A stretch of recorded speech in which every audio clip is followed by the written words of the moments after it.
दोस्तों, जुर्म की दुनिया में कुछ घटनाएं बिल्कुल शीशे की तरह साफ होती हैं, तो कुछ वैसी होती हैं जो सामने होकर भी पर्दे में छुपी रहती हैं, जिसे जिंदा समझकर तलाश किया जाता है, असल में वो खुद मुर्दा होता है।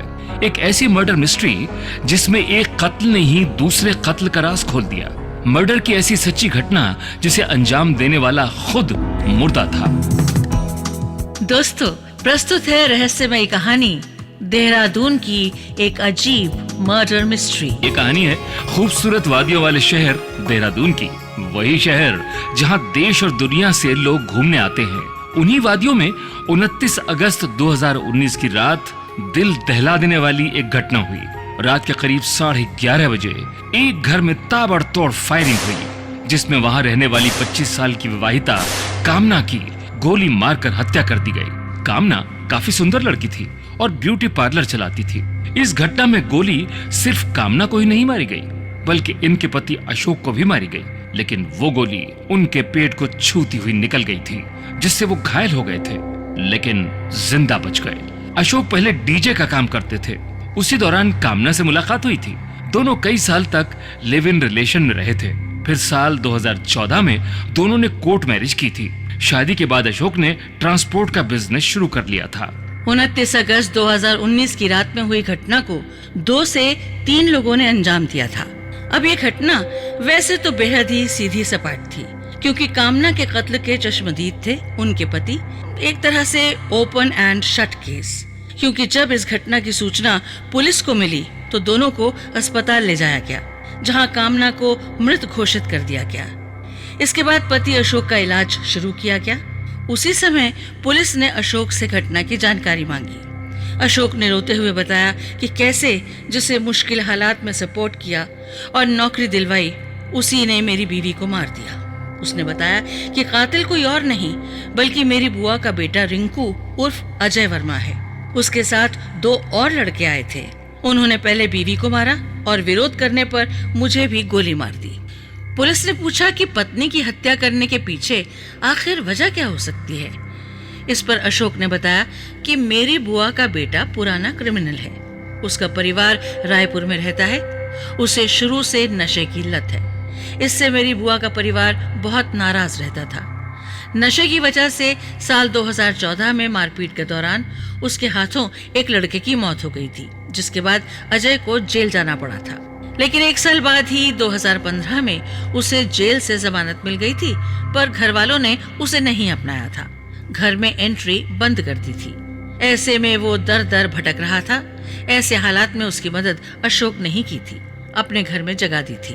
फिर रिंकू उर्फ अजय की राजस्थान में नौकरी भी लगवा दी थी, पर बीच बीच में वो आता रहता था। लेकिन उसके आने से पत्नी नाराज हो जाती थी। इसी खुन्नस में उसने बदला लेने के लिए पत्नी को गोली मार दी। जब मैंने विरोध किया तो मुझ पर गोली चला दी। फिर वो अपने दोस्तों के साथ भाग गया। अब घटना की पूरी डिटेल पाकर पुलिस उसी रिंकू उर्फ अजय की तलाश में जुट गई। उसके बारे में पता लगाते हुए पुलिस रिंकू के माता पिता के घर पहुंची, पूछताछ की, लेकिन घर के लोगों ने सीधे कह दिया कि उनका कोई संपर्क रिंकू से नहीं है। परिवार के लोगों ने यह भी बताया कि 1 साल पहले तक तो वो घूमते हुए घर पर आ भी जाता था, लेकिन पिछले 1 साल से न ही वो घर पर आया और न ही हम लोगों में से किसी से संपर्क किया।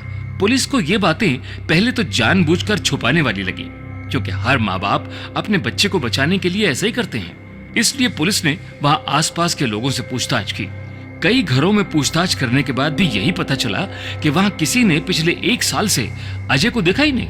इसके बाद पुलिस ने फिर से वहीं से जांच शुरू की, जहां कामना और उसके पति को गोली मारी गई थी। लेकिन इस बार पुलिस ने कामना के पति अशोक से नहीं, बल्कि आसपास के लोगों से बातचीत की। सीसीटीवी फुटेज देखा तो उसमें घटना वाले दिन कई लोगों को देखे जाने की बात भी सामने आई, लेकिन वो लोग कौन थे, इसकी पहचान नहीं हो पाई। इधर तमाम कोशिशों के बाद भी आरोपी कातिल रिंकू का कोई सुराग नहीं मिल रहा था। अब कोई सुराग नहीं मिलने पर पुलिस ने सर्विलांस की मदद से आरोपी का पता लगाने की शुरुआत की, जिसके लिए पुलिस ने आरोपी रिंकू का मोबाइल नंबर पूछा। तब पता चला कि जिस नंबर का वो इस्तेमाल करता है वो काफी समय से बंद है। यहां से पुलिस फिर खाली हाथ रह जाती है। इसके बाद पुलिस थक हार कर पूरे जांच की दिशा को बदलने की कोशिश करती है। फिर से पूरी घटना के बारे में अशोक से पूछताछ करती है। इस बार उसके बयान में कुछ अंतर मिलता है, इसलिए पुलिस आसपास के लोगों से भी फिर पूछताछ करती है। इस दौरान पता चलता है कि अशोक और कामना में पिछले काफी समय से अनबन भी चल रही थी। लव मैरिज के बाद दोनों एक साथ काम पर जाते थे, पर कई महीनों से कभी कभार ही साथ आते जाते थे। अक्सर दोनों अलग अलग जाते थे। इस बात को लेकर पुलिस अशोक और कामना दोनों के मोबाइल फोन्स की कॉल डिटेल्स निकालती है। अब तक केस की जांच करते हुए हफ्ते का समय निकल चुका था। कॉल डिटेल्स की जांच में कुछ चौंकाने वाली बात सामने आई। कत्ल के आरोपी रिंकू से पिछले काफी समय से अशोक की बात नहीं हुई थी, लेकिन 2 नंबरों पर खूब बात होती थी। यहाँ तक कि कामना की हत्या वाले दिन और उससे पहले भी अक्सर बात होती थी, लेकिन हत्या के बाद 1 हफ्ते के भीतर उन नंबर्स पर कोई बात नहीं हुई थी। भी देखकर पुलिस चौंक जाती है।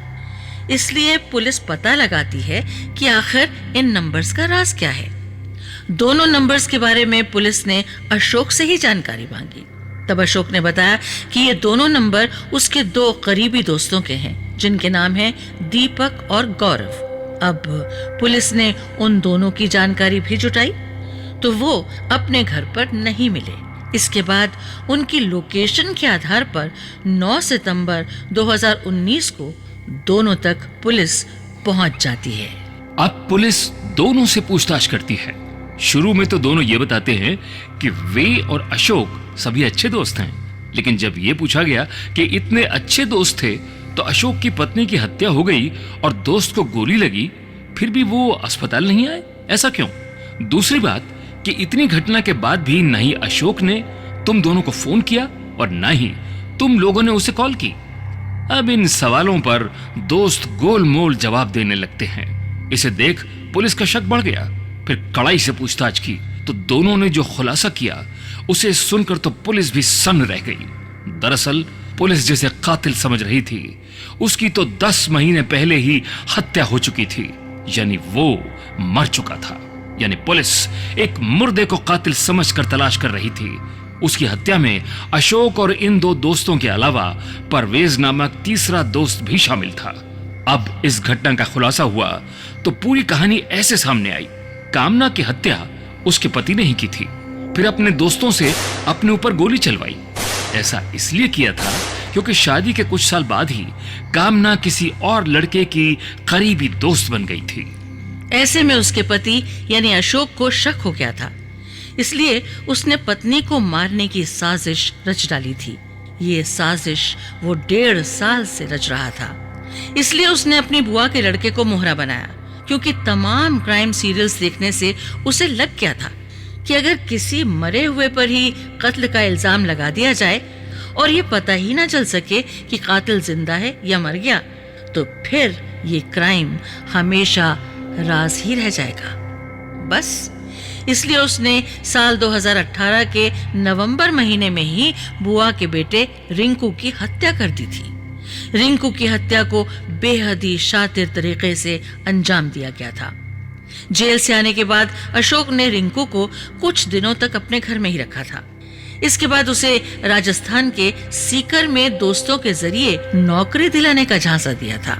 ये बताया कि उसे नौकरी मिल जाएगी, इसलिए नौकरी पर भेजने से पहले अपने बर्थडे की पार्टी में दोस्तों के साथ सबने खूब शराब पी। इसके बाद एक कार से सभी लोग राजस्थान के सीकर के लिए निकल गए। सीकर के पास पहुंचने पर सभी ने मिलकर अजय की गला घोंटकर हत्या कर दी थी। इसके बाद उससे जुड़े सभी कागजात को गायब कर दिया ताकि उसकी पहचान न हो सके। फिर उसके शव को सुनसान झाड़ियों में फेंक दिया था। नवंबर 2018 में ही सीकर पुलिस को झाड़ियों से उसका शव भी मिला था, लेकिन लाश की पहचान नहीं हो सकी थी।